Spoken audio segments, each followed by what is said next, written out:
dans le ciel pour envoyer le tonnerre pour annoncer aux sorciers qu'il y a une réunion. Ok, avant de passer à l'étape où tu es passé au niveau, tu as eu le pouvoir du tonnerre, tu m'as dit qu'il y a un sataniste de la Côte d'Ivoire qui a tué un parent au Sénégal à travers les ongles, les cheveux. Est-ce que tu peux nous expliquer? Oui, il y avait un monsieur dans le monde des ténèbres qu'on a travaillé avec lui.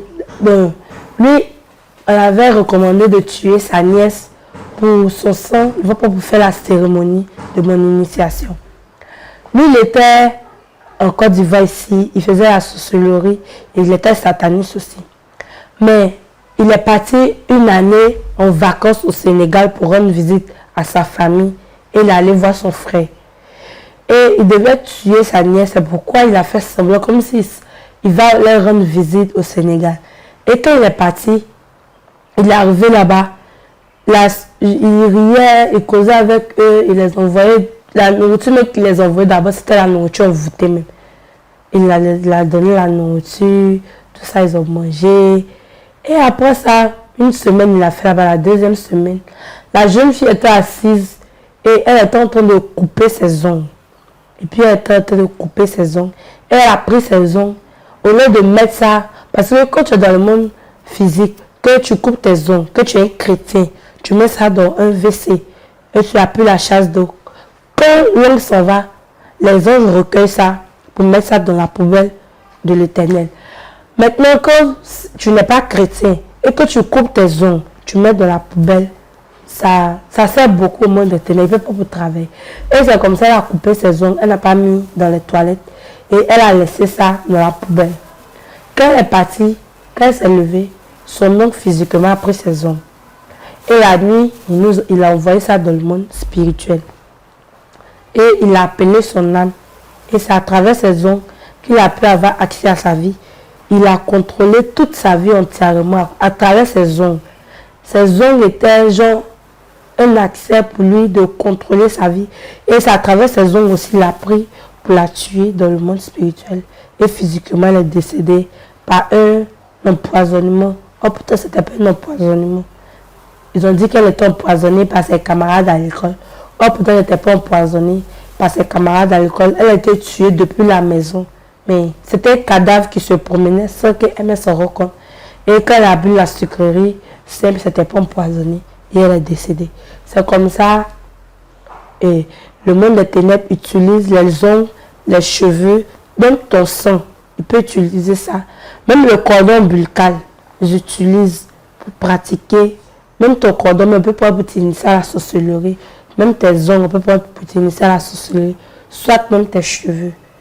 C'est comme ça, il a utilisé les ongles pour tuer cette jeune fille. Ok, donc on peut constater que c'est seul en Jésus que nous avons une protection. Et la distance également n'est pas une protection contre le monde spirituel. C'est pourquoi le psaume 59 verset dit, quelle que soit leur force, sans toi que j'espère, car tu es ma haute retraite. Et toute arme qui est forgée contre un chrétien est sans effet.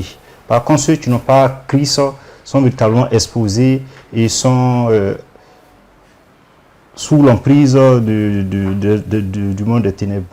Oui, c'est ça. Maintenant, après ça, tu es passé à un autre niveau. Après ce sacrifice, tu as eu le pouvoir du tonnerre et tu es monté au premier ciel. Explique-nous.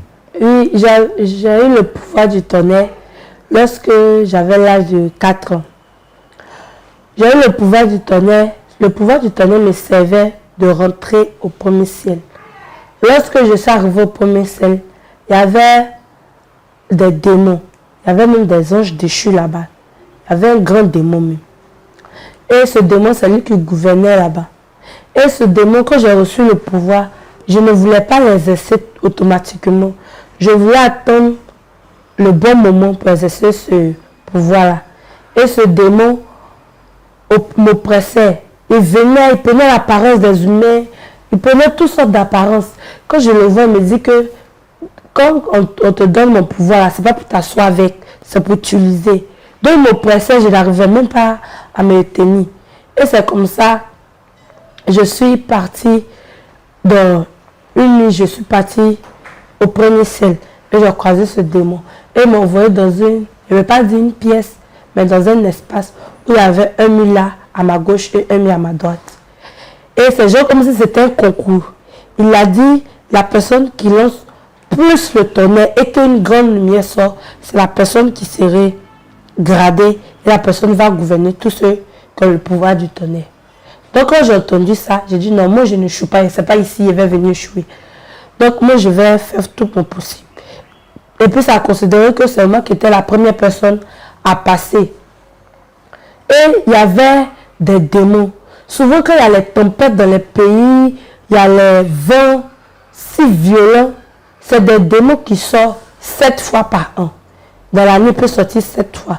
Et quand ce démon sort, il s'en va dans les pays, ils voient des grands vents violents. Et puis ils vont dire tel immeuble est tombé, au moins 10 immeubles sont tombés. Et ils vont dire qu'il y a des morts, il y a eu des blessés. Eux, ils veulent le sang. Donc quand eux, ils sortent avec des vents si violents. Et c'est comme ça, ce démon était là. Et il a dit que c'est ton tour de faire le tonnerre, donc je dois envoyer le vent.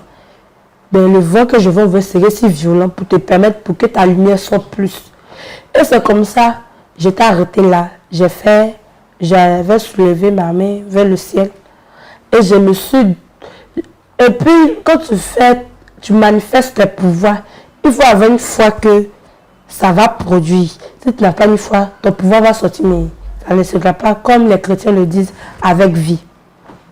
Et c'est comme ça que je me suis concentré de toutes mes forces. Toutes mes forces. Je n'avais même plus de force. Je était devenu faible. J'ai demandé pardon aux démons. Ils n'ont qu'à soulever juste mon bras pour que je puisse. Ils ont dit que non. Que si tu n'as plus de force et que tu as perdu le concours, il faut quitter, quelqu'un d'autre va passer. J'ai dit non, moi je dois rester là. Donc quand j'ai fait, je me suis concentré encore. Et il y a une forte lumière qui est sortie de ma paume droite, qui allait taper la lumière qui est sortie de ma paume gauche. Et ça a créé comme une explosion dans le ciel. Une explosion, boum. En même temps, de la lumière sortie, ça a commencé à faire des éclairs. Et puis, il y a parce qu'il y avait des oreilles dans le monde spirituel, les oreilles d'un éléphant. L'éléphant, il entend de loin comme de près. Il entendait si loin, même si tu es en France, ce que tu dis là, je vais entendre.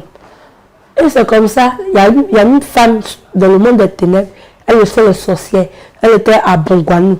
Elle dit, tu es la personne qui a lancé ton nez, ça, la personne est puissante. Et quand elle a dit ça, j'ai entendu, j'étais heureuse, elle a dit que moi, il y a des à gagner. Et puis quand les autres sont passés, qu'ils ont fini le classement, ils ont dit que c'est moi qui gouvernais tous ceux que le pouvoir du tonnerre en Côte d'Ivoire. Et c'est comme ça, j'ai reçu ce pouvoir. Après ça, après ce pouvoir du